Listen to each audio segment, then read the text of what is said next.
Barcelona, May 2013. The race was over, fans had left, and the media moved on. However, the Mercedes W04 stayed behind.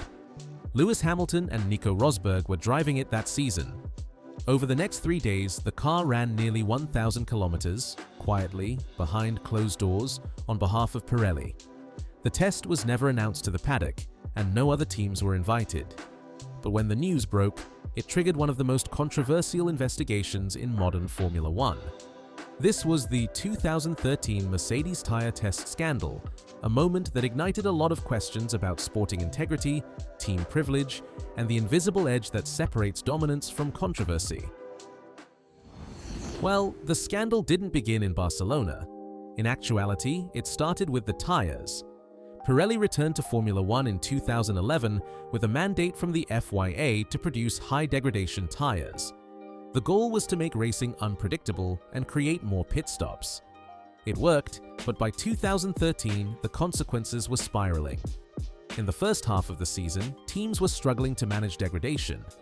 Drivers were told not to push flat out, and cars tiptoed through stints to avoid blistering and thermal degradation. The tires were fast-wearing, fragile, and often inconsistent between compounds. That year's Spanish Grand Prix was especially messy. Most drivers made 4 pit stops. Some teams, including Red Bull, publicly criticized the tires for compromising the purity of racing. Meanwhile, Pirelli insisted they needed more testing to understand the behavior of their compounds under true track conditions. Lab simulations weren't enough, so they required live data. However, under the rules, that was easier said than done. In-season testing was banned in 2013, except under strict conditions. Teams could run 2011 cars for demonstration purposes, or participate in the annual Young Driver test with junior drivers. Mercedes, however, decided to move further. After the Spanish Grand Prix, the team remained at the Circuit de Barcelona-Catalunya and conducted a private 3-day tire test with Pirelli. According to Mercedes, the test was organized by Pirelli, but it was Mercedes who provided the car, the pit crew, and most critically, the drivers. Both Lewis Hamilton and Nico Rosberg participated. The vehicle used was the W04, Mercedes' championship contender. Over 1,000 kilometers were completed, and that equaled nearly 3 full Grand Prix distances. The tires used were supposedly unmarked. Mercedes claimed they did not know which compounds were fitted. They also argued that the data gathered went directly to Pirelli and was not shared with the team's engineers. But that didn't matter. According to the FIA sporting regulations, no team was allowed to run its current contending car in a private test without prior written approval and without extending the opportunity to all competitors. When the test caught the attention of the press, Red Bull and Ferrari immediately protested. Needless to say, the paddock exploded with fury once the test came to light. Red Bull, leading the Constructors' Championship at the time, filed an official protest. Christian Horner argued that Mercedes had breached both the letter and the spirit of the rules.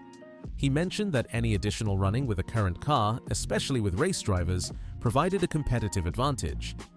Ferrari, too, raised concerns. They had previously requested to test with an older car and junior driver, but even that had gone through a rigorous approval process. This situation, they claimed, bypassed normal protocol.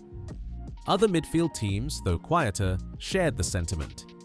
In an era where simulators and wind tunnel hours were tightly regulated, on-track running with a 2013 car was viewed as a huge gain, regardless of what Mercedes claimed about data access. In the eyes of many, the damage was done. The perception was that Mercedes had obtained exclusive track time and valuable insight into tire behavior. The FIA, under tremendous pressure, called a formal investigation. The FIA summoned both Mercedes and Pirelli to an international tribunal, a rarely used formal body in motorsport governance.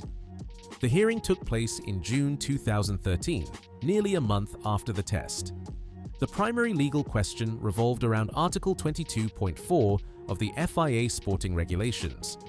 It explicitly banned in-season testing with a current car unless authorized in advance and under equal terms for all competitors. Mercedes' defense relied on 3 points. First, the test was arranged by Pirelli as part of their supplier agreement. Second, the team received verbal clearance from FIA race director Charlie Whiting via email.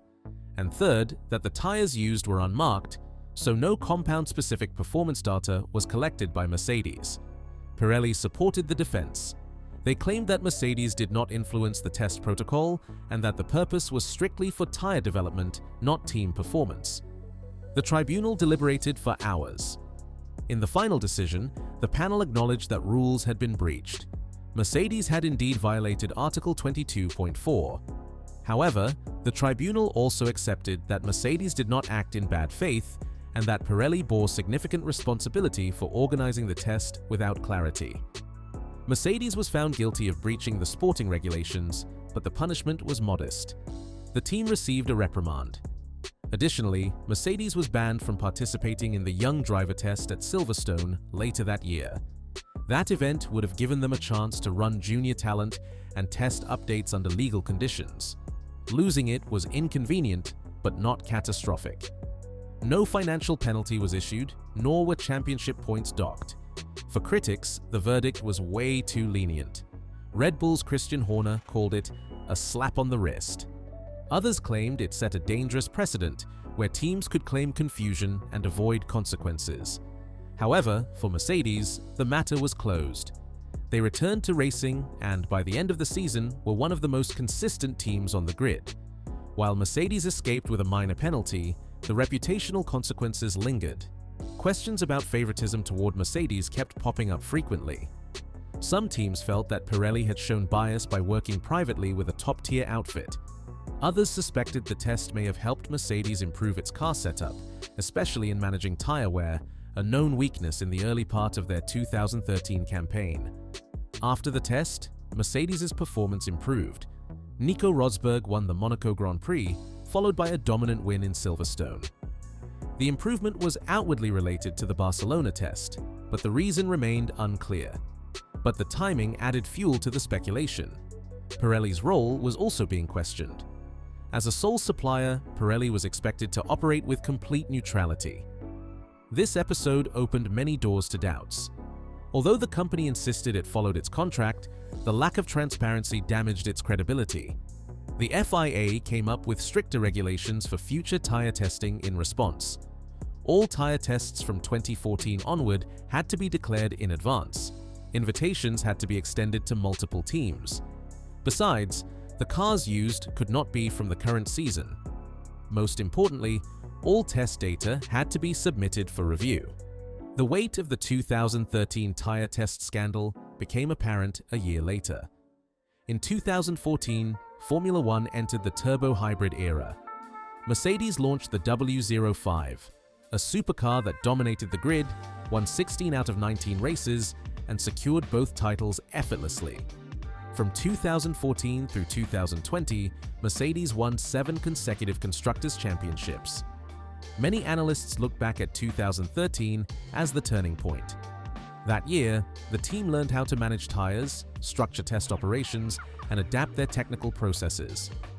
While there is no direct evidence that the Barcelona test gave Mercedes an illegal edge, the optics never fully faded. In the minds of fans and rivals, the private test became part of a bigger story that Mercedes had outmaneuvered the competition not just on the track, but behind the scenes as well.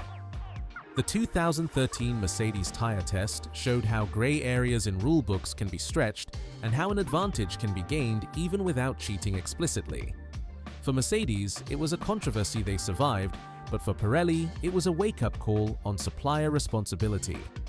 And speaking of Formula One, it was a reminder that fairness isn't just about what happens on race day, but it's also about the invisible laps that sometimes write the story of the future.